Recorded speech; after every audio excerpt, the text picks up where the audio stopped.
Welcome to Njfcreation. இன்றைக்கி நம்ம சேனலில் என்னுடைய மார்னிங் ரொட்டீன் என்னென்ன அப்படிங்கிறது தான் உங்க கூட ஷேர் பண்ணிக்க போகிறேன். இன்றைக்கி இப்போ பார்த்தீங்கன்னா மணி 6:30 ஆகுது, 6:30. இதுலேருந்து என்னுடைய vlog ஸ்டார்ட் பண்ணுறேன். ஃபஸ்ட்டு வந்துட்டு டீ போட்டுக்கலாம். மார்னிங் வந்திங்கன்னா நாங்கள் எல்லாருமே இஞ்சி டீ தான் குடிப்போம். அதுக்கு ஃபஸ்ட்டு நான் பால் வச்சுக்கிறேன்.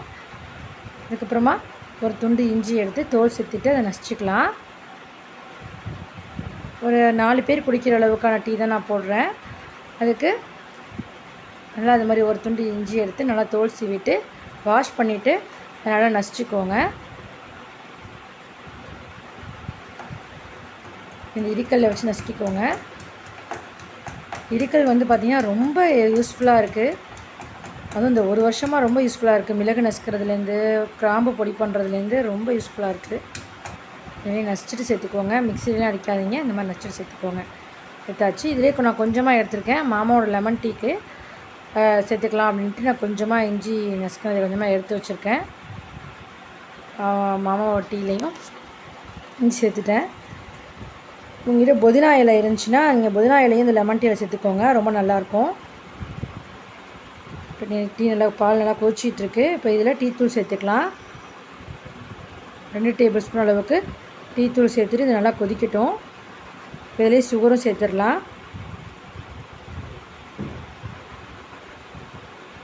பாருங்கள், புதினாக்கீரை வந்துட்டு ரொம்ப காஞ்சிடுச்சு, அதனால் சேர்க்க முடியல. நீங்கள் வந்து லெமன் டீ போடும்போது புதினா சேர்த்து செஞ்சு பாருங்கள், ரொம்ப சூப்பராக இருக்கும், ஃப்ரெஷ்ஷாக இருக்கும். இப்போ கொஞ்சமாக டீ தூள் சேர்த்துக்கலாம். ஒரு 1/4 டீஸ்பூன் அளவுக்கு டீ தூள் சேர்த்துட்டு இது நல்லா கொதிக்கட்டும். கொதிச்சிருச்சு. இப்போ ஸ்டவ் ஆஃப் பண்ணிவிட்டு இப்போ நம்ம வடிகட்டிக்கலாம்.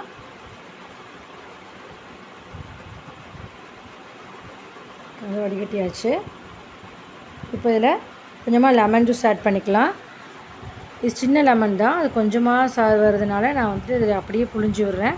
உங்கள் பெரிய லெமனாக இருந்துச்சு அப்படின்னா நீங்கள் வந்துட்டு 1 டீஸ்பூன் அளவுக்கு சேர்த்துக்கோங்க. ரொம்ப புளிப்பாயிடும், அதனால் 1 டீஸ்பூன் அளவுக்கு சேர்த்துக்கோங்க, அதுவே போதும். இதில் கொஞ்சமாக சுகர் ஆட் பண்ணிவிட்டு மிக்ஸ் பண்ணி விட்டுடலாம்.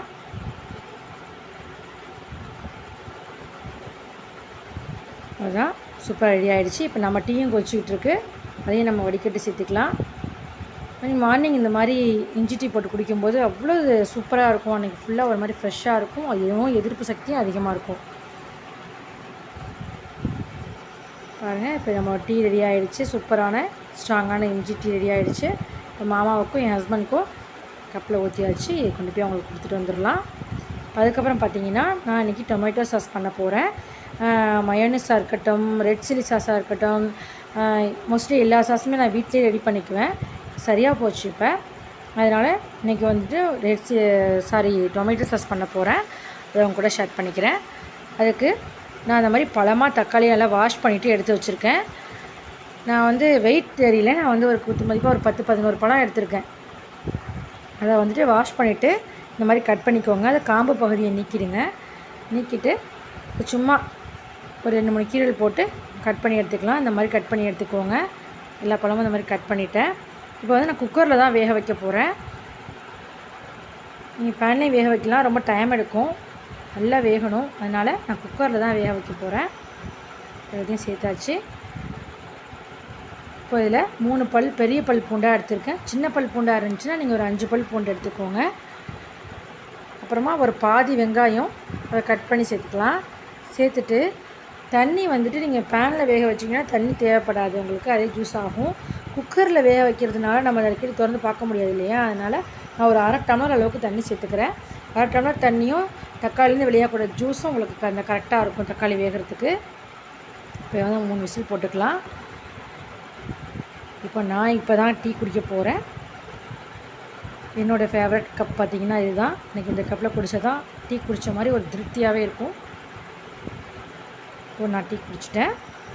குக்கரும் 3 விசில் வந்துருச்சு. ஸ்டவ் ஆஃப் பண்ணிவிட்டு காஞ்ச பாத்திரம்லாம் எடுத்துகிட்டு இப்போ கொல்லையை க்ளீன் பண்ண போகிறேன். நார்மலாக பார்த்திங்கன்னா பிள்ளைங்களுக்கு ஸ்கூல் இருக்கும்போது காலையில் கொல்லையெல்லாம் க்ளீன் பண்ண முடியாது. ஈவினிங்கில் தான் வந்துட்டு நான் க்ளீன் பண்ணிவிட்டு செடிக்கு தண்ணிலாம் ஊற்றுவேன். ஆனால் இந்த ஒரு வருஷமாக ஸ்கூல் இல்லாதனால எப்படின்னா காலைல காஃபிலாம் குடிச்சிட்டு கரெக்டாக அந்த கொல்லை வேலைக்கு வந்துடுறது. அதை க்ளீன் பண்ணிவிட்டு செடிக்கு தண்ணியெலாம் ஊற்றிட்டு அதுக்கப்புறமா தான் பிரேக்ஃபாஸ்ட் செய்ய போகிறது. இப்போ பாருங்கள் நல்லா காற்றடிச்சு ஃபுல்லாக குப்பை கொட்டியிருக்கு. செடிக்கு தண்ணி ஒரு இடத்துலலாம் வந்துட்டு குப்பை அடைச்சிருக்கு. என் ஹஸ்பண்ட் தான் எல்லாத்தையுமே இப்போ எடுத்துக்கிட்டு இருக்காங்க. இப்போ நான் வந்து கொல்லையை கூட்ட போகிறேன். கூட்டிகிட்டே வீடியோ எடுக்க முடியாது. ஸோ நான் எல்லாமே கூட்டி பெருக்கி அள்ளிட்டு நான் அதுக்கப்புறமா உங்களுக்கு நான் காட்டுறேன். பாருங்கள் இப்போ கூட்டிட்டேன். ஃபுல்லாக க்ளீன் ஆகிடுச்சு. எல்லா இலையுமே எடுத்து விட்டாச்சு. தண்ணி ஓடுற இடத்துல இந்த அடைப்பு எல்லாத்தையுமே எடுத்துகிட்டு நான் கூட்டி பெருக்கி அள்ளிட்டேன். இந்த பாருங்கள் அது மருதாணி செடி இருக்குது. 2 மருதாணி செடி இருக்குது. அப்புறமா இப்போ தான் கருவேப்பிலையும் துளுத்து வருது. ஒரு மாதிரி மட்டிக்கீரை மாதிரி இருந்தது, அது எல்லாத்தையுமே உடச்சி விட்டுட்டோம். இப்போ தான் அது துளுத்து வருது. இப்போ இது பார்த்திங்கன்னா எலுமிச்சங்கன்று இந்த பக்கம் இருக்குது. அப்புறம் பார்த்திங்கன்னா அது வாழைக்கன்று, வாழை மரம் இப்போ தான் தார் விட்டுருக்கு. ஒரு நிமிஷம் இருங்க காட்டுறேன். இந்த பக்கமாக போய் தான் காட்டணும். அந்த சைடு இருக்குது பாருங்கள். பொந்த வாழைக்காய் தான் தார் விட்டுருக்கு. இதில் வந்த பூவில் தான் நான் வந்துட்டு ஒரு நாள் இஃப்தாருக்கு வாழைப்பூ வடை பண்ணியிருந்தேன். ஏற்கனவே வந்துட்டு வாழைப்பூ வடை பண்ணது எல்லாமே நம்மளோட ஈவினிங் ஸ்நாக்ஸ் ப்ளேலிஸ்ட்டில் இருக்குது. போய் பாருங்கள், நிறைய ஈவினிங் ஸ்நாக்ஸ் இருக்குது. இது பாருங்கள், காற்றடிக்கும் போது விழுந்துருதோ என்னமோன்ட்டு நாங்கள் வந்து முட்டு கொடுத்து கட்டி வச்சுருக்கோம். மரம் ரொம்ப மெல்லிசாக இருக்கிறதுனால சாயிற மாதிரி இருந்துச்சு, கட்டி வச்சுருக்கோம். இப்போ கொல்லையெல்லாம் க்ளீன் பண்ணிவிட்டேன். இப்போ வந்து செடிக்கெலாம் தண்ணி ஊற்றிட்டுருக்கேன். இப்போ வந்துட்டு நான் ஒரு கையில் வீடியோ எடுத்துகிட்டு ஒரு கையில் தண்ணி ஊற்றுறதுனால என்னால் வீடியோ கொஞ்சம் ஷேக் ஆகுது. ஆனால் ஃபுல்லாக முடிச்சிட்டேன். இதை கொஞ்சம் தான் வீடியோ எடுத்திருக்கேன். நான் இன்னொரு நாள் வந்துட்டு உங்களுக்கு நல்லா ஃபுல்லாக என்னுடைய வீட்டோட அவுட் சைடு கார்டனை வந்து ஃபுல் வீடியோவாக நான் ஒரு நாளைக்கு ஒரு விலாகாக உங்களுக்கு நான் போடுறேன். இது பாருங்கள், நல்லா மல்லிச்செடி, அது வந்து மாங்கன்று, அப்புறம் இதுவும் கருவேப்பிலை செடி தான். இப்போ வந்து டைம் பார்த்திங்கன்னா 8:30 ஆகிடுச்சு. அதனால் போயிட்டு நம்ம பிரேக்ஃபாஸ்ட் பண்ணணும், அப்புறம் டொமேட்டோ சாஸ் பண்ணணும். இன்னொரு நாள் உங்களுக்கு நான் என்னோடய கார்டனை காட்டுறேன். பாருங்கள், தக்காளி நல்லா வெந்திருக்கு, ஆறிடுச்சு. இப்போ இது வந்து ஒரு மிக்ஸி ஜாரில் சேர்த்துக்கலாம். தக்காளி மட்டும் சேர்த்துட்டு நல்லா ஃபைன் பேஸ்ட்டாக அரைக்கணும். இப்போ தக்காளி அதிகமாக இருக்கிறதுனால நான் 2 வாட்டியாக அதை அரைச்சிக்க போகிறேன். நல்லா ஆற விட்டு அரைச்சிக்கோங்க. எனக்கு நல்லா ஆறிடுச்சு. பாருங்கள், அரைச்சாச்சு. இப்போ இதை வந்து வடிகட்டிட்டு ஒரு பேனில் சேர்த்துக்கலாம். நான் வடிகட்டின வீடியோ வந்து ரெக்கார்ட் ஆகிருக்குன்னு நினச்சிட்டு இருந்தேன். ஆனால் நான் இப்போ பார்க்கும்போது இந்த வீடியோ ரெக்கார்ட் ஆகலை. அதனால் நீங்கள் வந்துட்டு பேனில் சேர்க்கும்போது வடிகட்டி சேர்த்துக்கோங்க. குக்கரில் இருக்கிற தண்ணியுமே பார்த்துட்டு வடிகட்டி சேர்த்துக்கோங்க. சேர்த்துட்டு இது நல்லா கொதிக்க விடுங்க. ஒரு 5 நிமிஷம் கொதித்த பிறகு இதில் வந்துட்டு உப்பு சேர்த்துக்கலாம். 1 டீஸ்பூன் அளவுக்கு உப்பு சேர்த்துக்கிறேன். 1 டீஸ்பூன் அளவுக்கு சுகர் சேர்த்துக்கலாம். அப்புறமா வந்துட்டு 1 டேபிள் ஸ்பூன் அளவுக்கு வினிகர் சேர்த்துக்கலாம். வினிகர் சேர்க்கும்போது உங்களுக்கு டொமேட்டோ சாஸ் 1 மாதம் வரைக்கும் வீணாக போகாமல் இருக்கும். அது மட்டும் இல்லாமல் உங்களுக்கு கடையில் வாங்குகிற தக்காளி சாஸோட டேஸ்ட் உங்களுக்கு கிடைக்கும். அப்புறம் பார்த்திங்கன்னா 1 டீஸ்பூன் அளவுக்கு நான் மிளகாத்தூள் சேர்த்துக்கிறேன். இப்போ காரத்துக்கு தகுந்தா போல் நீங்கள் வந்துட்டு மிளகாத்தூள் சேர்த்துக்கலாம். இப்போ கடையில் வாங்குறத விட நம்ம வீட்டில் செய்யும்போது நம்மளுடைய டேஸ்ட்டுக்கு ஏற்ற மாதிரி நம்ம உப்பு சேர்த்துக்கலாம், காரம் சேர்த்துக்கலாம். அப்புறம் 1 டீஸ்பூன் அளவுக்கு சோள மாவை கட்டி இல்லாமல் கொஞ்சமாக தண்ணி ஊற்றி கரைச்சிட்டு இதில் சேர்த்துடலாம். சேர்த்து நல்லா மிக்ஸ் பண்ணி விட்டுருங்க. உங்களுக்கு இதெல்லாம் சேர்க்கும்போது நல்லா ஸ்மூத்தான டொமேட்டோ சாஸ் கிடைக்கும். இது மாதிரி உப்பு பார்த்திங்கன்னா உங்கள் தக்காளியோட புளிப்புத்தன்மைக்கு ஏற்ற மாதிரி உப்பு சேர்த்துக்கோங்க. தக்காளியோட புளிப்பு ஒரு இதுக்கு வேறுபடும் இல்லையா? அதனால் நான் இந்த தக்காளி சேர்த்துருக்கிறதுக்கு 1 டீஸ்பூன் உப்பு சேர்த்துருக்கேன். எனக்கு கரெக்டாக இருந்தது. நீங்கள் உப்பு சேர்க்கும்போது பார்த்து சேர்த்துக்கோங்க. பாருங்கள், நல்லா கெட்டியாக ஆகிடுச்சு. இந்த ஸ்டேஜில் நம்ம ஸ்டவ்வை ஆஃப் பண்ணிவிட்டு ஆற விட்டுடலாம். இந்த மாதிரி இருக்கும்போது ஆஃப் பண்ணால் தான் நம்ம பாட்டிலில் ஸ்டோர் பண்ணும்போது நம்ம அந்த பாட்டிலேருந்து நம்ம ப்ரெஸ் பண்ணும்போது கரெக்டாக ஸ்மூத்தாக வரும். இதை விட கெட்டியாக ஆகிடுச்சின்னு சொன்னால் உங்களுக்கு வராது. அந்த பாட்டிலேருந்து நம்ம ஸ்பூன் போட்டு அள்ளுற மாதிரி ஆகிடும். அதனால் இந்த ஸ்டேஜில் நம்ம ஸ்டவ்வை ஆஃப் பண்ணிக்கலாம். இங்கே பாருங்கள் எவ்வளோ ஸ்மூத்தாக வந்திருக்கு நம்மளோட டொமேட்டோ சாஸ் அப்படின்னு. இது நல்லா ஆறட்டும். நான் வந்து டொமேட்டோ சாஸ் இந்த மாதிரி வைக்கிறதுக்காகவே நான் இந்த மாதிரி பாட்டில் வாங்கி வச்சுருக்கேன். ரொம்ப இது கம்மி ரேட்டு தான். இது கிட்டத்தட்ட ஒரு 1 இயராக இதான் நான் யூஸ் பண்ணிகிட்ருக்கேன். ஃபஸ்ட் இயர் வாங்கினேன், இதான் யூஸ் பண்ணிகிட்ருக்கேன். ரொம்ப நல்லாயிருக்கு. ஆறின பிறகு இதில் பாட்டிலில் மாற்றிக்கலாம். இப்போ அடுத்தது பார்த்திங்கன்னா பிரேக்ஃபாஸ்ட் பண்ண போகிறேன். என் பொண்ணுங்க வந்துட்டு ஒயிட் சாஸ் பாஸ்தா பண்ணி கேட்டுட்ருக்காங்க 2 நாளாக. அந்த டிஃபன் தான் இன்றைக்கி பண்ண போகிறேன். அப்புறம் பார்த்திங்கன்னா என் ஹஸ்பண்டோட ஸ்பெஷல் பிரேக்ஃபாஸ்ட் என்ன அது பார்த்திங்கன்னா நீர் சோறு. அதுக்கான சைட் டிஷ் தான் இப்போ நான் எடுத்து வச்சிட்ருக்கேன். தேங்காய் துருவல், மோர் மிளகா, அப்புறம் சின்ன வெங்காயம் ரொம்ப நல்லது உடம்புக்கு, அதிகமாக சேர்த்துக்கோங்க. அதுக்கப்புறம் வந்து 2 டேபிள் ஸ்பூன் அளவுக்கு தயிர் சேர்த்துருக்கேன். இது ஹட்சன் தயிர் தான், வீட்டில் செஞ்சதில்லை. அப்புறம் நேற்று ஆக்கின சோறு வந்து மிச்சம் இருந்துச்சு, அதில் தண்ணி ஊற்றி வச்சுருக்கேன். இப்போ எல்லாமே சேர்த்து மிக்ஸ் பண்ணி சாப்பிடும்போது ரொம்ப சூப்பராக இருக்கும் டேஸ்ட்டு. சென்னையில் வந்து இதுக்குன்னு தனி கடையே இருக்குது அப்படின்னு சொல்லுவாங்க என் ஹஸ்பண்ட் வந்துட்டு. இப்போ வந்து இதில் சின்ன வெங்காயம் சேர்த்துக்கிறாங்க. சின்ன வெங்காயம் பச்சையாக சாப்பிட்றது ரொம்ப நல்லது, அல்சருக்குலாம் ரொம்ப நல்லது. அதனால் அதிகமாக சேர்த்துக்கோங்க. தயிரில் இது போட்டு சாப்பிடும்போது சுகர் பேஷண்ட்டுக்கும் இது ரொம்ப நல்லது. சேர்த்துக்கோங்க. இதில் கல் உப்பு சேர்த்துக்கலாம். சேர்த்துட்டு நல்லா பிசைஞ்சு விட்டுருங்க. இந்த சாதம் சாப்பிட்றதுக்கான சூடு உள்ளவங்க வந்துட்டு இந்த மாதிரி ஈச்சோறு சாப்பிடும்போது சூடு குறையும், உடம்புக்கு ரொம்ப நல்லது. மலச்சிக்கல் நீங்கும். மெயினாக நல்ல பாக்டீரியாஸ் இருக்குது. உங்களுக்கு நான் படிக்கும்போதே சொல்லுவாங்க, இந்த மாதிரி பழைய சாதத்தில் வந்துட்டு நல்ல பாக்டீரியாஸ் இருக்குது. உங்களுக்கு வந்துட்டு கொழுப்பு ஃபுல்லாக நிற்கக்கூடியது அப்படின்னு சொல்லுவாங்க. சில பேர் ஃபேட் போடும், அதிகமாக குண்டாயிடும் அப்படின்னு சொல்லுவாங்க. அதெல்லாம் இல்லை. டயட்டில் இருக்கிறவங்க கண்டிப்பாக இந்த தண்ணியை வந்து குடிக்கலாம். நீச்சல் தண்ணி வந்து குடிச்சிட்டு வரலாம், ரொம்ப நல்லது. அதுக்கப்புறம் பார்த்திங்கன்னா ஒரு பச்சை மிளகாய். அதுக்கு மேலே சூப்பரான சைட் டிஷ் பாருங்கள், மீன் குழம்பு. நேற்று வச்ச மீன் குழம்பு சூடு பண்ணி எடுத்துகிட்டு வந்திருக்கேன்.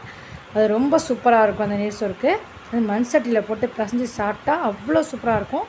என் மாமியார் இருக்கும்போது இதுக்குன்னே முத நாள் சாயந்தரமாக 6 மணி போல் சோறு வடித்து அதை ஆற வச்சு தண்ணி ஊற்றி மறுநாள் காலையில் எல்லாருக்குமே அதை போட்டு பிசைஞ்சு ஊட்டி விடுவாங்க. சூப்பராக இருக்கும். அதுக்கு சைட் டிஷ் பண்ணுவாங்க. முருங்கைக்கீரை வந்து வதக்குவாங்க, ஃபிஷ் ஃப்ரை பண்ணுவாங்க, அப்புறம் வந்துட்டு கொத்தவரங்காய் வத்தல், சுண்டைக்காய் வத்தல்லாம் வறுப்பாங்க. அதெல்லாம் அவ்வளோ நார்ச்சத்து இருக்குது. சுண்டைக்காய் வத்தல், கொத்தவரங்காய் வத்தல்லாம் அவ்வளோ சத்தான ஒன்று. அதெல்லாம் அவங்க செஞ்சு எங்களுக்கு எல்லாருக்குமே ஊட்டி விடுவாங்க. ரொம்ப சூப்பராக இருக்கும். கண்டிப்பாக நீங்களும் ட்ரை பண்ணுங்கள். அப்புறம் வந்துட்டு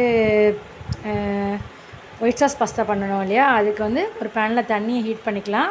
அந்த தண்ணியில் 1 டீஸ்பூன் அளவுக்கு உப்பு, 1 டேபிள் ஸ்பூன் அளவுக்கு ஆயில் சேர்த்துட்டு நல்லா கொதிக்க விட்டுருங்க. தண்ணி நல்லா கொதிச்சிட்ருக்கு. இப்போ இதில் 1/4 கிலோ அளவுக்கு பாஸ்தா சேர்த்துக்கிறேன். இந்த பாஸ்தாலேயே உங்களுக்கு நீங்கள் எந்த பிராண்ட் யூஸ் பண்ணுறீங்களோ அந்த பிராண்ட்லேயே உங்களுக்கு போட்டிருக்கோம் எவ்வளோ நேரம் வேக வைக்கணும் அப்படின்ட்டு. எனக்கு வந்து 15 மினிட்ஸ் போட்டிருந்துச்சு. அதனால் நான் 15 மினிட்ஸ் இன்றைக்கி நான் வேக வச்சுக்கிட்டேன். அதுக்கு மேலே ரொம்ப குழஞ்சா ரொம்ப நொசன்னு ஆகிடும், ஒன்றோட ஒட்டிக்கும். இந்த மாதிரி இருக்கக்கூடாது. அதனால் டைம் பார்த்து நீங்கள் வேக வச்சுக்கோங்க. இப்போ எனக்கு 15 மினிட்ஸ் ஆச்சு, நல்லா வெந்துருச்சு. இப்போ இந்த ஸ்டேஜில் ஸ்டவ்வை ஆஃப் பண்ணிவிட்டு நம்ம வடிகட்டிக்கலாம். வடிகட்டிட்டு அந்த பேனையை ஹீட் பண்ணிக்கலாம். ஹீட் பண்ணிவிட்டு அதில் 3 டேபிள் ஸ்பூன் அளவுக்கு பட்டர் சேர்த்துக்கலாம். பட்டர் நல்லா ஹீட் ஆன உடனே, அதாவது மெல்ட் ஆன உடனே, ஒரு 6 பல் பூண்டு தோல் உரித்து இந்த மாதிரி பொடிசாக கட் பண்ணியிருக்கேன், அது கூடவே சேர்த்துக்கலாம். எல்லாம் கட் பண்ணிகிட்டு இருக்கும்போது தான் அந்த வீடியோ மிஸ் ஆகிடுச்சு. எனக்கு டொமேட்டோ கேச்சப் செய்யும்போது அந்த வடிகட்டுற வீடியோ மிஸ் ஆகிடுச்சு. ஆனில் இருக்குங்கிற ஞாபகத்துலேயும் நான் கட் பண்ணிட்டு நின்றுட்டேன். ஸோ நீங்கள் டொமேட்டோ சாஸ் செய்யும்போது நல்லா வடிகட்டிட்டு சேர்த்துக்கோங்க. இப்போ இது நல்லா பொரிஞ்ச பிறகு நான் ஒரு பாதி கேரட், அப்புறமா ஒரு சின்ன துண்டு அளவுக்கு கேப்சிகம் எடுத்திருக்கேன். இது கூட நீங்கள் வந்து கார்ன் சேர்க்கலாம், அதுக்கப்புறம் மஷ்ரூம் சேர்க்கலாம், பொடிசாக கட் பண்ணிவிட்டு அது சேர்க்கலாம், ரொம்ப நல்லாயிருக்கும். இது நல்லா பட்டர்லேயே கொஞ்சம் நேரம் வதங்கட்டும். இது நல்லா வதங்கிடுச்சு. இப்போ இதை வந்துட்டு ஒரு பிளேட்டுக்கு மாற்றிக்கலாம்.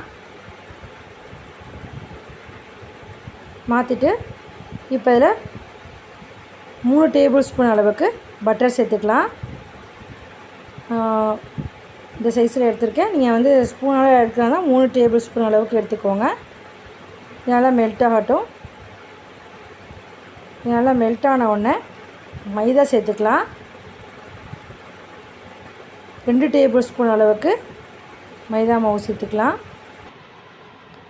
மைதா மாவு சேர்த்துட்டு நல்லா கிண்டிக்கிட்டே இருங்க. இந்த பட்டர்லையே இந்த மைதா ஃபுல்லாக எல்லாமே கலந்துடணும். அந்தளவுக்கு நல்லா ஃபுல்லாக கிண்டிடுங்க. நல்லா கிண்டி அது பட்டர்லேயே நல்லா மைதா மாவு எல்லாத்துலேயுமே ஒன்று சேர்த்துருங்க. பாருங்கள், இது நல்லா வதங்கிடுச்சு. இந்த ஸ்டேஜில் நல்லா ஸ்டவ்வை லோ ஃப்ளேம்லேயே வச்சுக்கோங்க. இந்த ஸ்டேஜில் வந்துட்டு நான் 200 ml பால் ஆட் பண்ணுறேன். 1/4 கிலோ பாஸ்தாவுக்கு 200 ml பால் ஆட் பண்ணியிருக்கேன். காய்ச்சி ஆற வச்ச பால் தான் இது. நல்லா மிக்ஸ் பண்ணி விட்டுருங்க. கட்டி இல்லாமல் நல்லா பால்லேயும் நல்லா கலந்து விட்டுருங்க. கலந்துட்டு இப்போ கொஞ்சமாக சில்லி ஃப்ளேக்ஸ் ஆட் பண்ணிக்கலாம். அதுக்கப்புறமா சீசனிங் ஹெர்ப்ஸ்க்கு ஒரு 1 டீஸ்பூன் அளவுக்கு சேர்த்துக்கலாம். சேர்த்துட்டு அதை நல்லா மிக்ஸ் பண்ணி விட்டுருங்க. நல்லா கட்டி இல்லாமல் கலந்துட்டதுக்கப்புறம் தான் இது எல்லாமே சேர்க்கணும். சேர்த்துட்டு நம்ம பட்டர்லேயே வதக்கி வச்சுருந்த வெஜிடபிள்ஸை அதில் சேர்த்துக்கலாம். சேர்த்து நல்லா மிக்ஸ் பண்ணி விட்டுருங்க. அப்புறமா 1 டேபிள் ஸ்பூன் அளவுக்கு சீஸ் ஆட் பண்ணிக்கலாம். மொசரல்லா சீஸ் இது ஹோம்மேட் சீஸ் தான் இது. ஏற்கனவே நம்ம சேனலில் மொசரல்லா வீட்லேயே எப்படி ஈஸியாக செய்யலாங்கிற வீடியோ நான் அப்லோட் பண்ணியிருக்கேன். அந்த லிங்க் நான் டிஸ்கிரிப்ஷனில் கொடுக்குறேன், மறக்காமல் பாருங்கள். இப்போது இந்த ஸ்டேஜில் நம்ம வேக வச்சுருந்த பாஸ்தாவை சேர்த்துடலாம். வேக வச்சு வடிகட்டி வச்சுருந்த பாஸ்தாவை அதிலே சேர்த்துட்டு நல்லா ஒன்று சேர மிக்ஸ் பண்ணி விட்டுடலாம். பாருங்கள், இந்த மாதிரி நல்லா மிக்ஸ் பண்ணி விட்டுருங்க. நல்லா சீஸியாக பார்க்கவே ரொம்ப சூப்பராக இருக்குது. இந்த ஸ்டேஜில் பாஸ்தாவுக்கு தேவையான அளவுக்கு உப்பு சேர்த்துக்கலாம். ஏற்கனவே நம்ம பாஸ்தா வேக வைக்கும்போது தான் உப்பு சேர்த்துருந்தோம், ஒயிட் சாஸில் சேர்க்கலை. இந்த ஸ்டேஜில் தான் நம்ம உப்பு சேர்க்கணும், அப்போ தான் நல்லாயிருக்கும். இந்த ஸ்டேஜில் 1 டீஸ்பூன் அளவுக்கு உப்பு சேர்த்துட்டு கொஞ்சமாக பெப்பர் சேர்த்துக்கலாம். அதிகமாக சேர்த்திங்கன்னா அந்த ஒயிட் சாஸோட கலரே கொஞ்சம் சேஞ்ச் ஆகிடும். அதனால் கொஞ்சமாக நீங்கள் பெப்பர் பவுடர் சேர்த்துட்டு நல்லா மிக்ஸ் பண்ணி விட்டுருங்க. அவ்வளோதான், நம்மளோட சீஸியான ஒயிட் சாஸ் பாஸ்தா சூப்பராக ரெடி ஆகிடுச்சு. இந்த ஸ்டேஜில் நம்ம ஸ்டவ்வை ஆஃப் பண்ணிடலாம். ஆஃப் பண்ணிவிட்டு சுட சுட சர்வ் பண்ண வேண்டியது தான். நீங்கள் சர்வ் பண்ணும்போது கொஞ்சம் சில்லி ஃப்ளேக்ஸும் சீசனிங் ஹேப்ஸும் கொஞ்சம் ஆட் பண்ணிக்கோங்க, ரொம்ப நல்லாயிருக்கும் சாப்பிடும்போது. அவ்வளோதான், கண்டிப்பாக ட்ரை பண்ணி பாருங்கள், ரொம்ப சூப்பராக இருக்கும். எங்கள் வீட்டில் எங்கள் கிட்ஸ் எல்லாமே ரொம்ப சூப்பராக என்ஜாய் பண்ணி சாப்பிட்டாங்க. கண்டிப்பாக ட்ரை பண்ணுங்கள். இப்போ பாருங்கள், டொமேட்டோ சாஸ் நல்லா ஆறிடுச்சு. இப்போ இந்த பாட்டிலை நம்ம ஸ்டோர் பண்ணிக்கலாம். அப்படி இல்லைனா, இந்த மாதிரி பாட்டில் இல்லை அப்படின்னா நீங்கள் நல்லா கிளாஸ் கண்டெய்னரில் நல்லா காற்று போகாத பாட்டிலாக பார்த்து நல்லா ஸ்டோர் பண்ணி வச்சுக்கோங்க. பாருங்கள், எவ்வளோ ஸ்மூத்தாக சூப்பராக வருதுன்னு பாருங்கள். அவ்வளோதான். ஏற்கனவே நம்ம சேனலில் மயோனைஸ் எப்படி ஈஸியாக பண்ணலாம், ரெட் சில்லி சாஸ் எப்படி பண்ணலாங்கிற வீடியோ நான் அப்லோட் பண்ணியிருக்கேன். அந்த லிங்க் டிஸ்கிரிப்ஷனில் கொடுக்குறேன், அதையும் பார்த்து ட்ரை பண்ணுங்கள். பாருங்கள், வெசல்ஸ் ஃபுல்லாக சேர்ந்து போச்சு. எல்லாத்தையுமே க்ளீன் பண்ணிவிட்டு அடுத்து லன்ச் ரொட்டீன் என்ன அப்படிங்கிறத தான் பார்க்கணும். அப்புறமா நோய் எதிர்ப்பு சக்தியை அதிகரிக்கிறதுக்கு இப்போ இருக்கிற சுச்சுவேஷனில் நம்ம என்னென்ன மாதிரியான உணவு முறைகள் எடுத்துக்கலாம் அப்படிங்கிற வீடியோவும் நான் இதுக்கு முந்தின வீடியோவில் அப்லோட் பண்ணியிருக்கேன். அந்த லிங்க்கும் நான் டிஸ்கிரிப்ஷனில் கொடுக்குறேன், மறக்காமல் பாருங்கள். பார்த்துட்டு எப்படி இருந்துச்சு அப்படிங்கிறத கமெண்ட் பாக்ஸில் கமெண்ட் பண்ணுங்கள். இந்த வீடியோ உங்களுக்கு பிடிச்சிருந்துச்சின்னா லைக் பண்ணுங்கள், கமெண்ட் பண்ணுங்கள், ஷேர் பண்ணுங்கள், சப்ஸ்கிரைப் பண்ணி பெல் ஐகானை கிளிக் பண்ணுங்கள். தேங்க்ஸ் ஃபார் வாட்சிங்.